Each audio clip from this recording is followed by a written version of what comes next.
देखो सोइंग क्या होता है, सोइंग को हिंदी में बोलते हैं बीज बोना। ठीक है, बीज बोना। अब बीज बोने के लिए मैंने आपको बताया था कि बीज बोने के लिए हमें सबसे पहले अच्छी क्वालिटी के सीड्स चूज करनी है। ठीक है, तो हम क्या करेंगे, सोइंग, देखो sowing is most important part of crop production. सबसे मेन बात है सोइंग, पूरी क्रॉप प्रोडक्शन का सबसे मेन स्टेप होता है, क्योंकि जब तक आप बीज ही नहीं बोगे तो फसल क्या मिलेगी आपको। ठीक है, बीज बोना मोस्ट इम्पॉर्टेंट पार्ट होता है। ठीक है, उसके बाद आता है before sowing good quality seeds are choosing. आपको सोइंग से पहले गुड क्वालिटी यानी अच्छी क्वालिटी सीड्स चूज करते हैं। ये क्यों करते हैं, ताकि हम सीड्स अच्छे चुनेंगे तो हमारी फसल जो होगी, जो हमें हार्वेस्टिंग के बाद मिलेगी, वो भी अच्छी होगी। ठीक है, हेल्दी सीड्स बोओगे तो हेल्दी क्रॉप्स मिलेगी आपको। देखो एक तरीका होता है आपको सीड्स को चेक करने का कि कौन से सीड्स आपके हेल्दी हैं और कौन से अनहेल्दी हैं।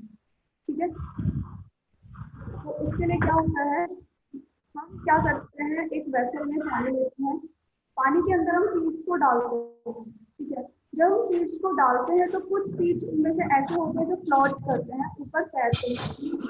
ठीक है,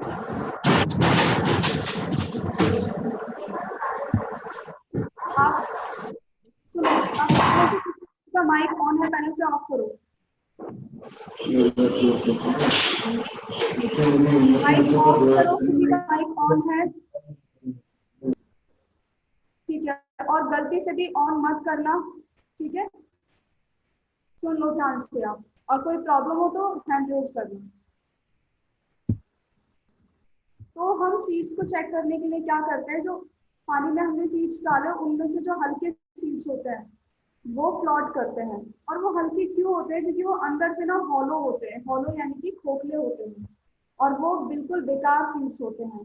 तो जो सीड्स ऊपर तैरते हैं हम उनको सेपरेट कर लेते हैं, और जो सीड्स हमारे सेटल डाउन यानी नीचे बैठ जाते हैं वो हमारे हेल्दी सीड्स होते हैं, और उनका ही यूज हम सोइंग में करते हैं। ठीक है,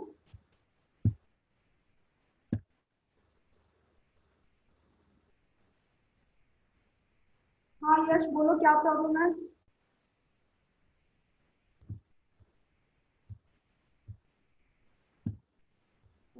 यश,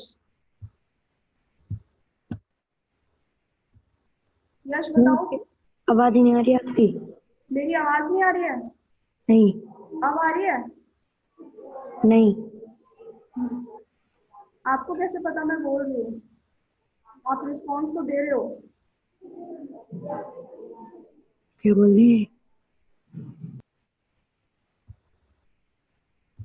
आप देखो आपने माइक कनेक्ट किया हुआ है या नहीं, ऑडियो कनेक्ट है या नहीं।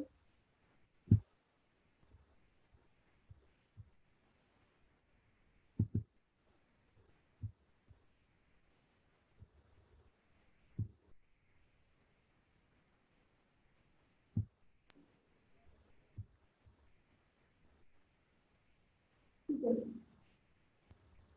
तो आगे देखो।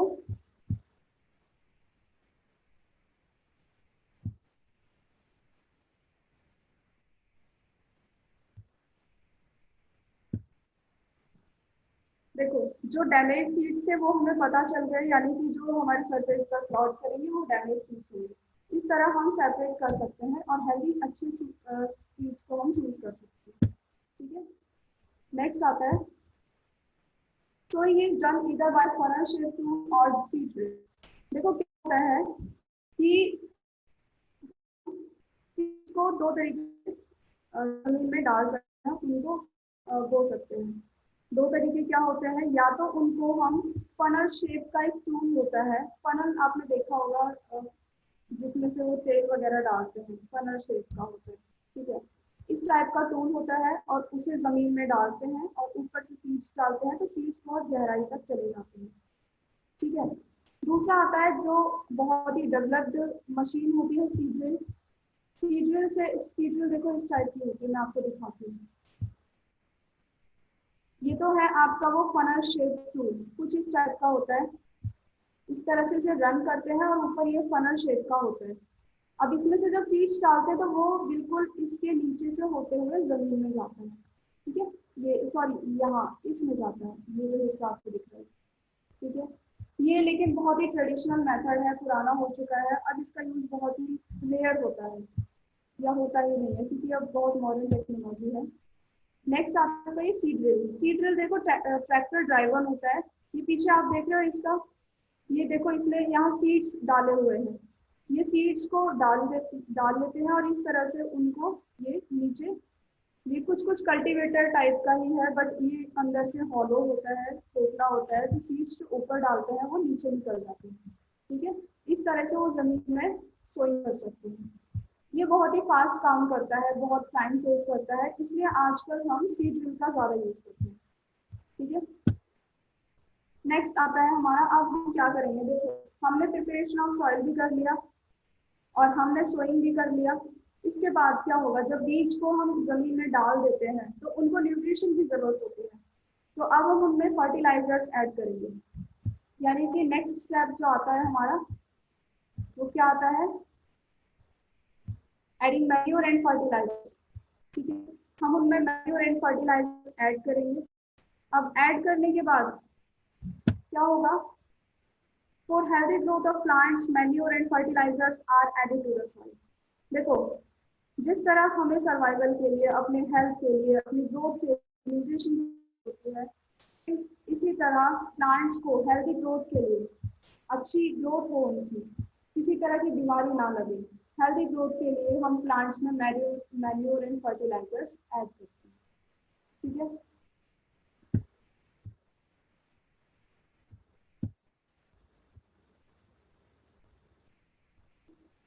Okay,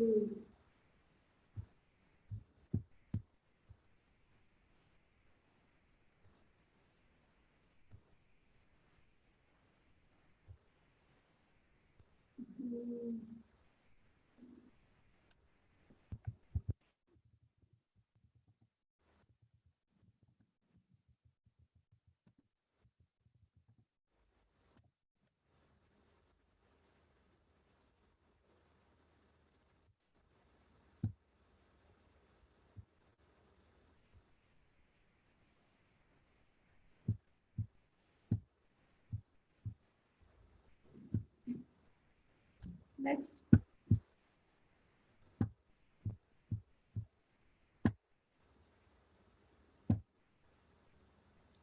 waste of plants and animal remains decomposed which forms manure.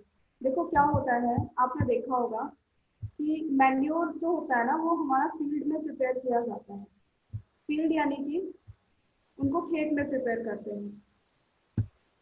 यश, आपको अगर आवाज नहीं आ रही है तो आप कनेक्ट विया ऑडियो ऑडियो पर क्लिक करो, जो आपका माइक बना हुआ है वहां पे वाइट से पोर्शन में लिखा रहता है कनेक्ट ऑडियो, ठीक है, उस पर क्लिक करो, फिर आपको आवाज आएगी, क्योंकि मेरी तरफ से माइक ऑन है, शायद आप कनेक्ट नहीं कर पा रहे हो। कोशिश करो, फिर मेरी आवाज आएगी।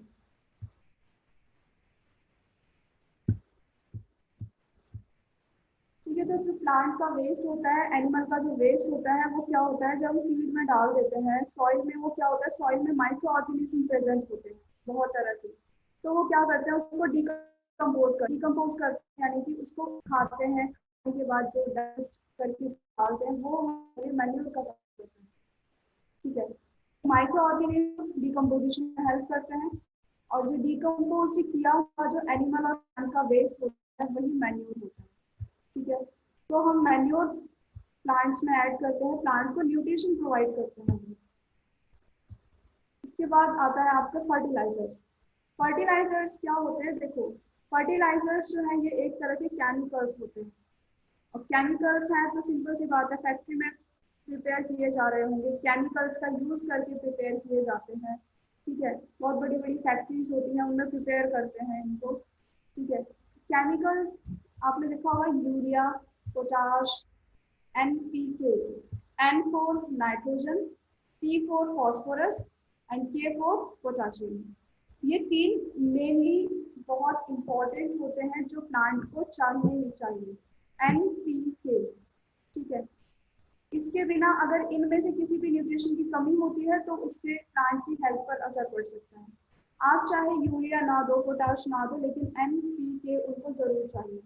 ठीक है, तो मेनली जो फर्टिलाइजर्स होते हैं वो NPK होते हैं। ठीक है, तो ये फर्टिलाइजर्स हैं एंड मैन्योर। देखो दोनों को हम ऐड करते हैं। दोनों को ऐड करने का मकसद ये है कि देखो कुछ न्यूट्रिशन ऐसे हैं जो फर्टिलाइजर थ्रू प्लांट को मिलते हैं, कुछ ऐसे हैं जो मैन्योर के थ्रू मिलते हैं। यानी कि दोनों को भी देना जरूरी है।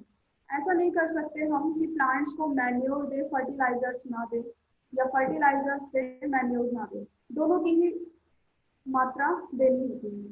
ठीक है, अगर हमने उनको फर्टिलाइजर नहीं दिया तो हो सकता है उनको डेफिशिएंसी हो जाए। डेफिशिएंसी यानी कमी हो जाए, नाइट्रोजन की कमी हो जाए या फॉस्फोरस या पोटेशियम। ठीक है, fertiliser and manure both are important for healthy growth of plant. Next is excessive use of fertilizer causes soil infertility. यानी देखो ये एक नेगेटिव पॉइंट होता है यूज ऑफ फर्टिलाइजर का।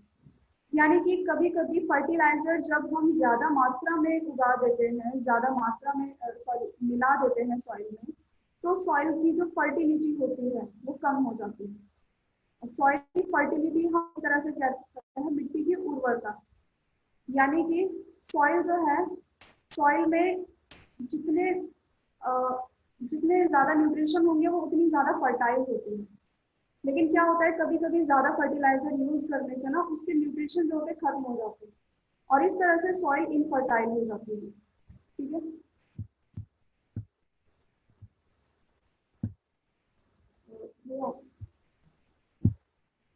यस।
ओके, तो एक्सेसिव यूज ऑफ फर्टिलाइजर से हमारी सॉइल की फर्टिलिटी कम हो सकती है। ठीक है, नेक्स्ट आता है आपका legumes, also grown alternatively for replenishment of nitrogen in soil. तो क्या होता है, अब की फर्टिलिटी कम ना हो इसलिए हम क्या करते हैं, एक तरीका होता है कि अगर अपने में legumes यानी कि दाल वाले पौधे उगा दें, दालें उगाते रहें, तो उसमें क्या होता है न्यूट्रिशन की जो कमी है ना वो मतलब कमी नहीं रहती। जैसे लेग्यूम्स उगाने से क्या होता है, सॉइल में नाइट्रोजन जो है, नाइट्रोजन बनी रहती है, नाइट्रोजन की मात्रा कम नहीं होती। अब ऐसा क्यों होता है, देखो लेग्यूम्स जो होते हैं ना, यानी दाल वाले जो पौधे होते हैं, उनकी जो रूट्स होती हैं, रूट्स नोड्यूल्स, यानी कि जो उनकी जड़ होती है ना, जड़ में छोटी छोटी गांठें होती हैं, उनमें राइजोबियम बैक्टीरिया पाया जाता है। अब राइजोबियम बैक्टीरिया क्या काम करता है, सॉइल की जो नाइट्रोजन है वो प्लांट्स तक पहुंचाता है, यानी नाइट्रोजन की डेफिशिएंसी नहीं होने देता वो। ठीक है, तो लेग्यूम्स अगर हम उगाते रहे ऑल्टरनेटिवली, यानी कि हम साल में 2 बार 3 बार, या फिर हमने अभी राइस उगाया उसके बाद लेग्यूम्स उगा दें, फिर हमने बीट उगाया फिर लेग्यूम्स उगा दें, यानी कि हर क्रॉप के बाद अगर हम लेग्यूम्स उगाते रहे तो हमारी जो सॉइल है, सॉइल की फर्टिलिटी कभी कम नहीं होगी। बाकी मैन्योर तो हम डाल ही रहे हैं। ठीक है, तो एक तरीका होता है। अच्छा हाँ, ये बात ध्यान रखना, कई बार पूछा जाता है कि राइजोबियम बैक्टीरिया जो होता है ये कहाँ पाया जाता है। तो ध्यान रखना, राइजोबियम बैक्टीरिया आपके लेग्यूम प्लांट्स के रूट नोड्यूल्स में पाया जाता है। यानी कि rhizobium bacteria is present in the root nodules of legumes plants. ठीक है। नेक्स्ट हम बात करते हैं डिफरेंस, फर्टिलाइजर एंड मैन्योर में क्या डिफरेंस होता है। ध्यान रखना है आपको, बहुत इंपॉर्टेंट होता है ये, एग्जाम पॉइंट ऑफ व्यू से डिफरेंस आता है दोनों में। सबसे पहले फर्टिलाइजर की बात करते हैं। देखो, फर्टिलाइजर्स मैंने आपको बताया कि ये जो होता है फैक्ट्री में प्रिपेयर्ड होते हैं और ये ऑर्गेनिक सॉल्ट होते हैं। ऑर्गेनिक हम कह सकते हैं कि जो हमारे एटमॉस्फेयर में ना कुछ एलिमेंट्स होते हैं। एलिमेंट्स आपने सुने होंगे, कार्बन, हाइड्रोजन, नाइट्रोजन, ऑक्सीजन, इनका यूज करके बनते हैं। या एक तरह से हम कह सकते हैं वो केमिकल कंपाउंड्स होते हैं। ठीक है। तो फर्टिलाइजर्स आपके केमिकल कंपाउंड्स होते हैं या ऑर्गेनिक सॉल्ट बोल सकते हैं। ठीक है। अच्छा, नेक्स्ट आता है आपका, a fertiliser is prepared in factories. Fertilisers आपके फैक्ट्री में बनाए जाते हैं, उनको आप खेत में नहीं बना सकते। ठीक है। उनको बनाने के लिए कुछ केमिकल्स की ज़रूरत होती है और उसके लिए प्रॉपर एक मैनेजमेंट, कुछ मशीनें होती हैं और उसके लिए प्रॉपर एक मतलब एक सेपरेट जगह होनी चाहिए, लाइक फैक्ट्री। फैक्ट्री में ही उनको बनाया जा सकता है। Next, a fertiliser doesn't provide any humus to the soil. देखो, ह्यूमस एक तरह से आपके मैन्योर का ही दूसरा नाम है। मैन्योर मतलब ह्यूमस। जो फर्टिलाइजर्स होते हैं ना, वो सॉइल को ह्यूमस प्रोवाइड नहीं करते, मैन्योर प्रोवाइड नहीं करते, और ये प्रोवाइड नहीं करते, ये फर्टिलाइजर की एक तरह से नेगेटिव पॉइंट है। Fertilisers are very rich in nitrogen, phosphorus and potassium. ये मैंने आपको अभी पिछले स्लाइड में ही बताया कि फर्टिलाइजर्स रिच होते हैं। रिच का मतलब हम कह सकते हैं फर्टिलाइजर्स ना ज़्यादातर नाइट्रोजन, फॉस्फोरस एंड पोटेशियम की पूर्ति ही करते हैं। ठीक है।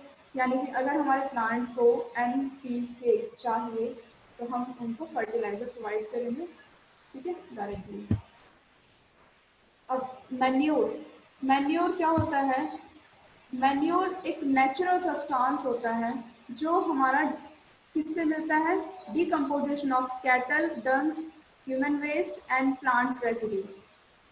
यानी कि जो वेस्ट बच जाता है, जैसे कि आपका एनिमल वेस्ट हुआ, काउ डंग हुआ, या प्लांट का, यानी कोई सूखा हुआ कोई प्लांट पड़ा है या गल गया है कोई प्लांट, वो जब डिकम्पोज होता है मिट्टी में, जब वो गल जाता है by the action of micro organism, then it is converted to the manure.